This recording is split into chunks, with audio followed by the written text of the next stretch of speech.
Oluwalonimi was born 11 years ago.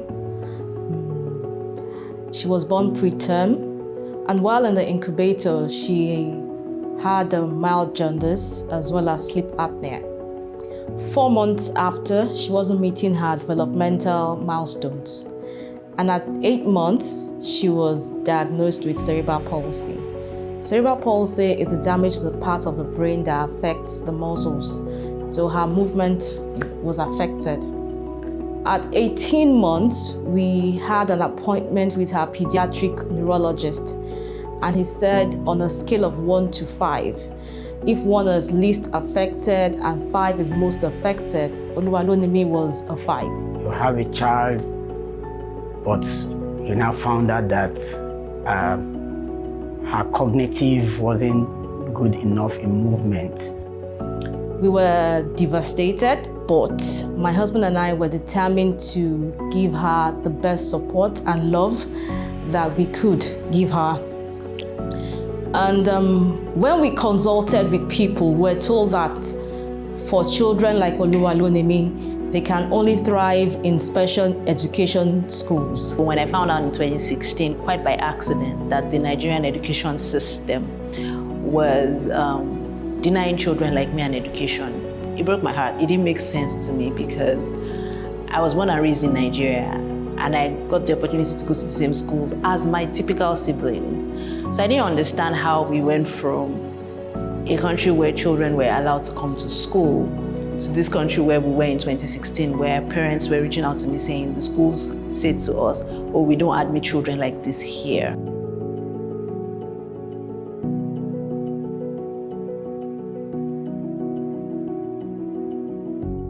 The very first school we approached to enroll Oluwalonimi into the school said, Mrs. Ayinde, we really want to take your daughter, but we don't have the right facility, our teachers are not trained.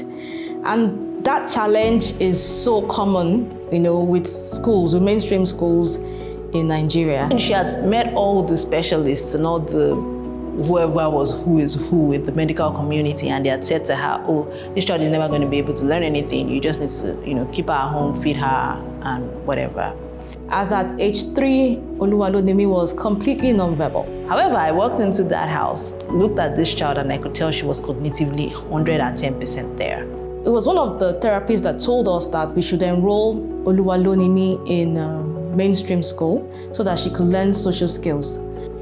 When she got to the mainstream school, she was with her peers, and we didn't know whether she was learning or not, but we kept her there. I mean, for somebody who they've told us will not be able to learn, even if it's 1 to 5, she can count. I mean, that would be a win for us. Then after a while, she started babbling, making eye contact. Then we realized that there was something in there, that she was actually intelligent. And then half-term rolls around and they send us a half-term report. And I will never forget getting that report and sitting on the floor and just crying. This child was counting to 50 in half a term. I'm like, she's what? They're like, look, she already knew a lot. Nobody was just getting it out of her. That even the previous school she went to, obviously she was taking in everything they were teaching, but nobody was doing the work of actually allowing her to show what she knew. We kept working at that, and today, Oluwalonimi is in primary 6.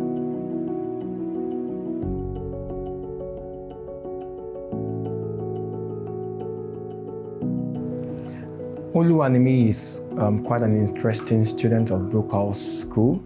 When I came in and I met Oluwalonimi, I loved the spirit and willingness to attempt everything that every child in the school does.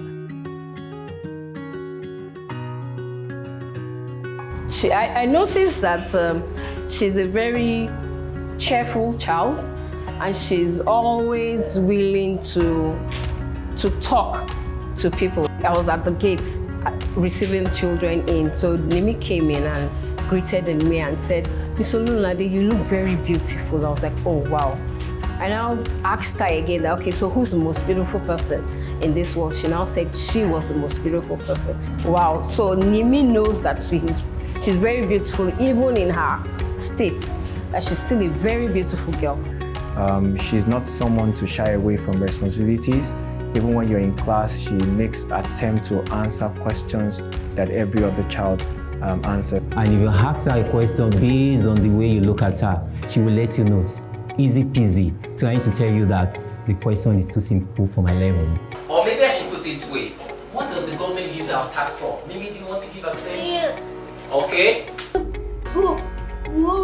Yeah, good roads. Construction of good roads. Okay, so one of the things I observed with her with academics is that she has a very good retention skills.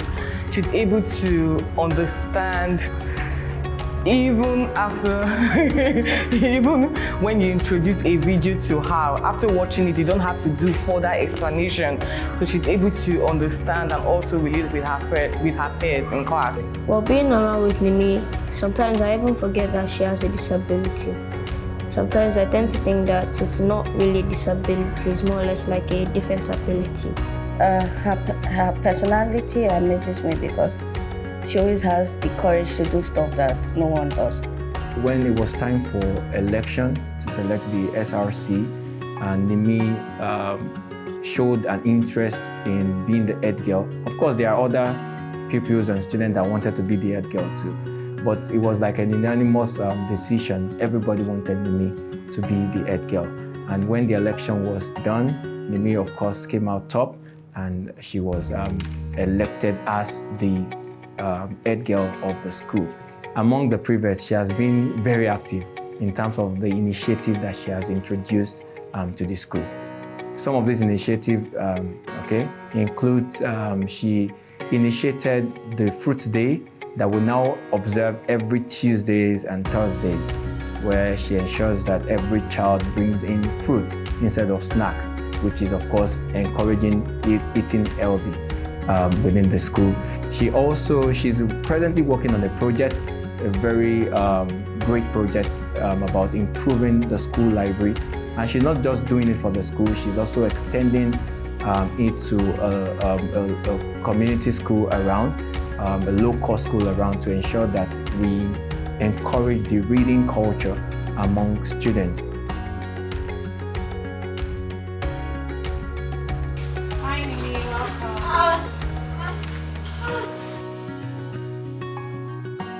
Roving Heights is happy to collaborate with Nimi's library project, where we get people to buy books and donate to the library at school or public schools.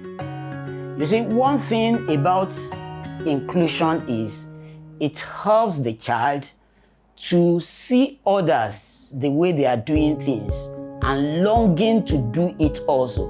Nimi is someone that when you ask, what do you want to become?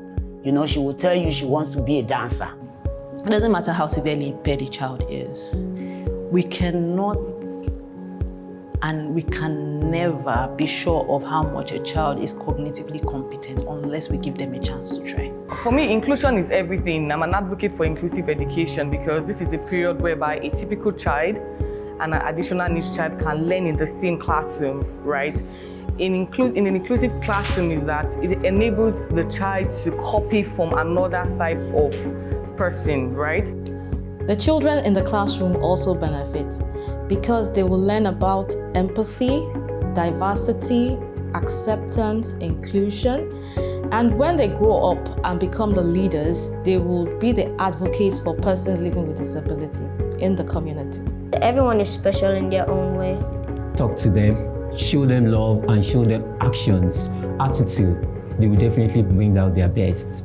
Remember to create 50%. How are you going to solve it?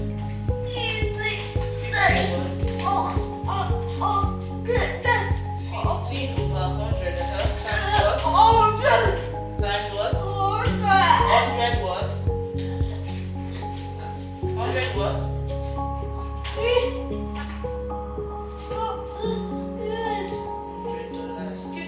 I want school owners to know that inclusive education is possible. Oluwalonimi is a testament to that. Every child with special education needs or disability have a right to an education, to be nurtured in the school environment. What is required of the school? Train and retrain your teachers.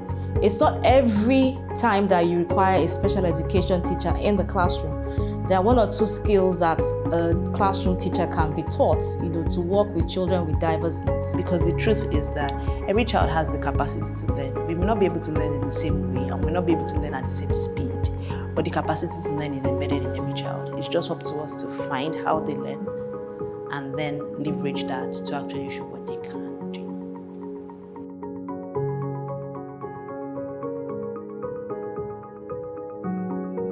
For Oluwalonimi, we're taking it one day at a time. Presently, she's in primary 6 and she's going to secondary school in September.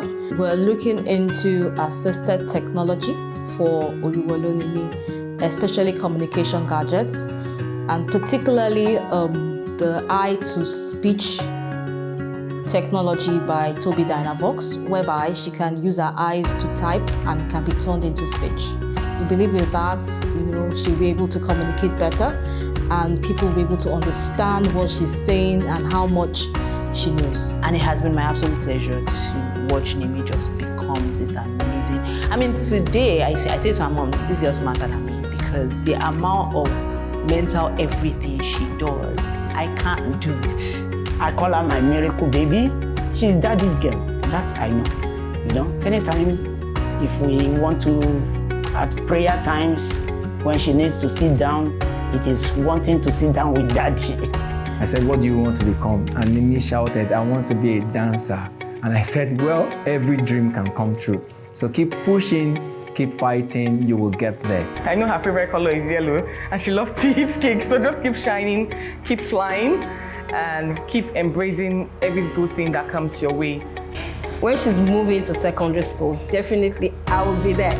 Because in fact, she's somebody I really miss, because that's, what's it called? The bond we shared for the past 5 years. I really miss that bond. We cannot write off children. We cannot put leads on children until we have given them a chance to try, until we have thrown everything at the kitchen sink at that child's abilities. We cannot put a lead on them. And parents, please, don't be the ones putting leads on your children.